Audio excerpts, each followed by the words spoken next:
So here we are at the Ignition Studios on the show floor of AIM Expo, Dealer News Live. I have Jared Burt from Hero Hub, former dealer and now guru, industry consultant, and the world's biggest employer, at least in the state of Utah. Jared, what's going on? Idaho. Idaho. Yeah, no, we've recently recruited some great folks to join the Hero Hub team, and folks that I've worked with for years, for decades, really. So it's cool when you can bring on a few people to the team, and it represents almost 100 years of experience in the industry. So we're really grateful. We're honored to have that kind of talent. And that talent is people like Jennifer, who was the master of merchandising and display for decades, and you got her back out of another industry. Yeah, that's right. She needed to come back to the power sports and motorcycle industry. I mean, what a wealth of knowledge and experience with Jennifer. Jennifer ran the House of Brands for Tucker Rocky, so a lot of dealers know her from there. I did as a dealer. I flew out to Seattle, toured dealerships with her when I was thinking about and preparing to build a new facility. I was going from 10,000 square feet to over 50,000 square feet, and Jennifer helped me think through what that looks like and how to optimize the retail space to create an experience for the customers. And so she was helpful back then. That was a long time ago. But remember, back then, Rexburg was cutting edge. And prior to that, and this predates even Harley mandating the store designs in the Taj Mahal and stuff, it was the Wild West, and you had to look far and wide to even get a source of inspiration. And she was already ahead of the curve then. Well, she was, and that's why we went to her, because I couldn't think up what we needed to do. I needed that expertise. So, she was really helpful in inspiring that. Others like Eric Anderson, the columns. I mean, there was so much inspiration from others at the time that were doing cool things like that, and I wanted to bring it to East Idaho, a real cool destination for riding. So, it's not the dealership anymore, even though you're still closely aligned with it and you still think like a dealer. But what is Hero Hub and what's happening these days? Yeah, so Hero Hub was born 7 years ago out of an idea that dealers are heroes. And that's a trademark brand that we had from the beginning. And we really focus on retail enablement, ways that we can help dealers be heroes to their customers. And we honor dealers. Our mantra is that we honor them for the way that they change their customers' lives for the better. And so everything we do, we're thinking about that. As Jennifer, you mentioned Jennifer Robison. When Jennifer came in yesterday to AIM Expo, and she walked in and she's walking around just like you're a celebrity among the folks here in the industry. But Jennifer's walking around like a celebrity signing autographs. And she said, when she came up to me later, she said, I feel like we need to bring the spirit back to this industry. And that articulated a really important element of this industry. I don't think the spirit is gone, but I think that the energy and the momentum, and here at AIM Expo, this is just a microcosm of this kickstart to the 2026, which there's a lot of anticipation of what's coming up. We just want to help dealers increase their performance, increase their value of their business, and provide great experiences for customers for multiple generations. And that spirit of giving and making the hero of the dealer and all of that is near and dear to Dealer News, and me particularly. The reason I got hired at Dealer News was because in 1990, all three trade magazines at the time ran the exact same cover shot for the show issue. Dealer Expo in February had the KLR 650 press release photo.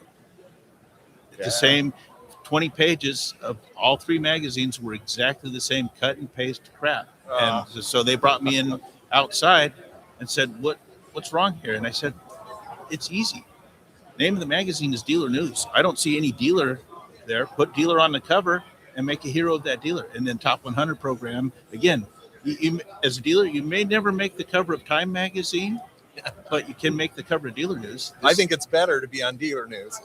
Well, thank you. We thought that too. And 25 years of successful Top 100, I think it did prove the concept. I've read those articles over the years and gotten inspiration from things that other dealers are doing. I think it's just a great service to the industry. That's the whole point of why I flew to Seattle and other markets, to get inspiration. But reading those articles, you hear about their history, the story, and you do such a good job articulating that. And then what are the things that they're doing today? We're constantly reinventing ourselves as dealers, and what are they doing, and what could I do and adapt to my market so that I can win? But I love the way that Dealer News focuses on the dealer, the story, those spotlights of the dealers are really powerful. I'd said it before. This is the best industry in the world, but the dealers are the best people in the world. So we've got the perfect storm here. The greatest people in the greatest industry, all about toys and what our passion is, not what we have to do. We do this because we want to most of the time. I was talking to a great friend, Harley Davidson dealership with a flagship store. And he knows deep down, he doesn't want to talk about it, but he knows deep down he could make more money if he had a furniture and mattress store right now. It's tough right now. And hopefully that's not the case in the near future. But the passion for generations in his family and the difference that he sees over and over that him and his team have made in the community's lives, the people's lives that come in and get on a motorcycle, have fun, and experience the joy of that, the joy of riding. And it's a lot more. We've got to increase the operating profitability of dealerships. We've got to restore that, and it needs to be much bigger than it is for the risk that dealers take on to do that. But there is a special passion in a power sports dealer that commits and devotes their life, their blood, their sweat, their tears to build these dealerships and serve the communities that they do. And that's where Hero Hub comes in. You can transform that passion and still keep the deal viable. Maybe not profitable in these times, but at least break even and keep it going and keep transforming future generations of riders. Yeah, over the years, I've observed, and as a dealer, I saw initiatives that manufacturers and brands made where when e-commerce became a big thing. And with e-commerce, there's so much convenience for a consumer to buy something online and have it shipped to their home. But what does that mean for the dealership? And what we've come to realize, and I as a dealer realized that even though that we're not going to stop that train from coming to town, but the dealer, and I think there's some great brands out there that are putting the dealer at the center and making sure that dealerships are owning the relationship, because there's such an important after sales element to what we do, maybe even more than auto, where the riding adventures that they go on a lot of times are facilitated by dealerships and dealership staffs and the clubs that meet there, as well as all of the adaptation to different types of riding that happens, where customization, the accessories, the service, and all the expertise that you need in the dealership to help them have a good experience.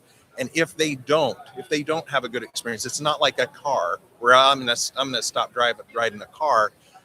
They'll go do something else if that experience starts to suck. And the dealers are crucial in that path. They'll be essential forever, in my opinion. So what you're saying is that the dealer's the hero and the dealership is the hub.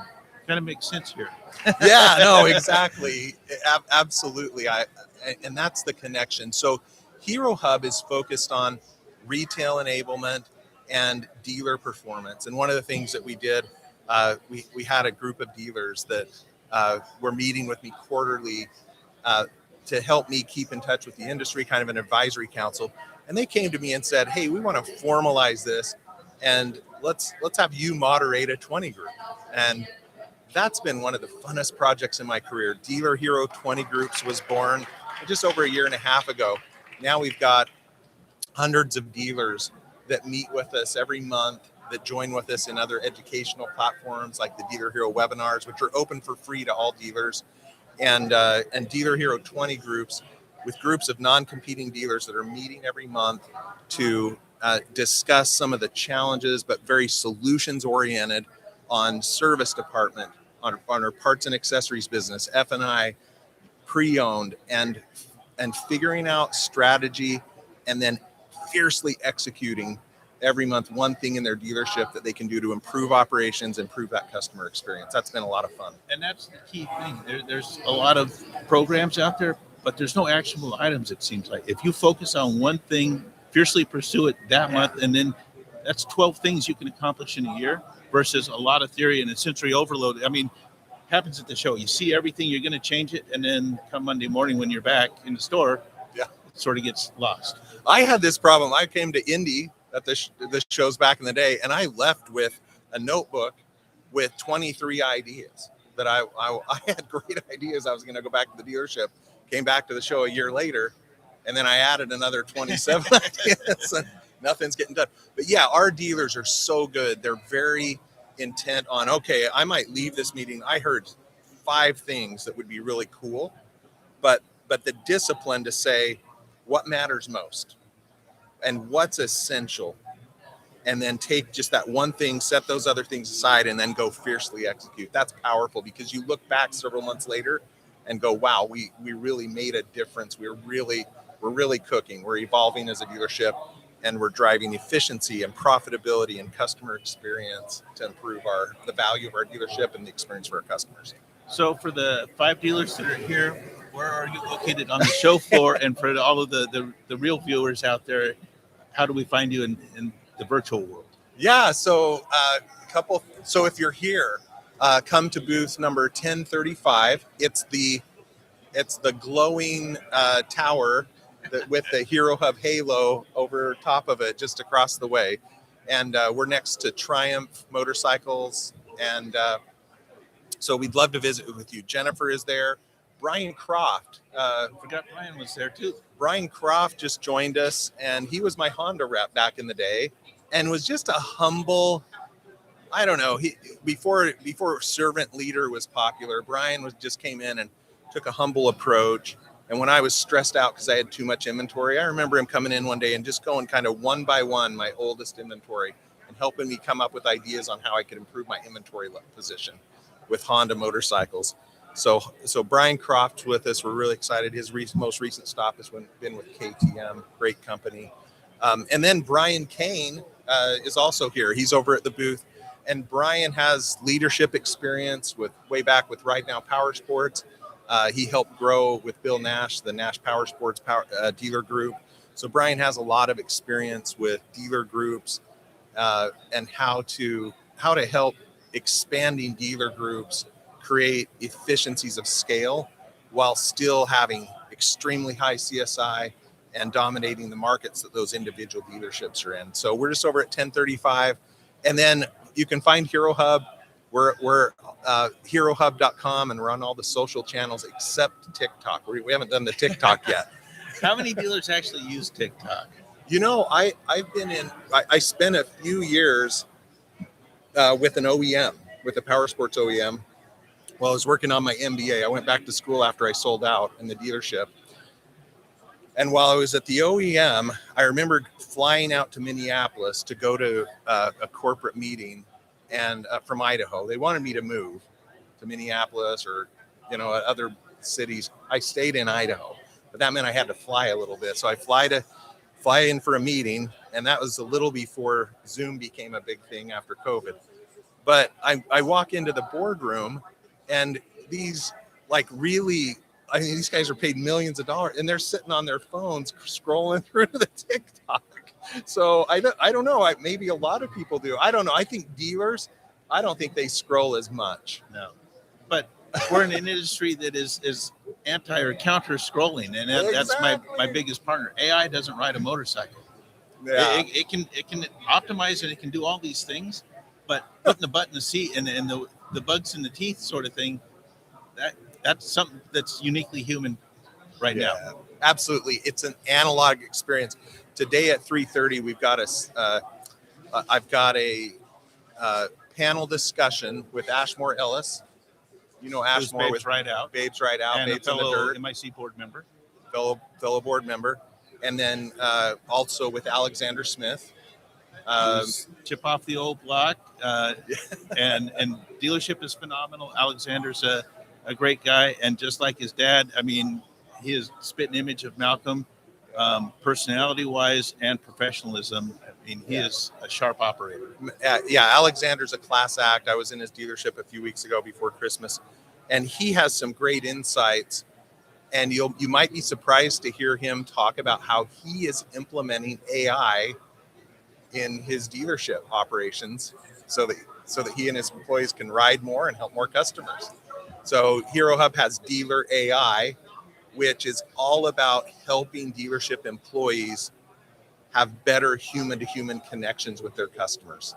And that's kind of a paradox, but that's something that we're really focused on.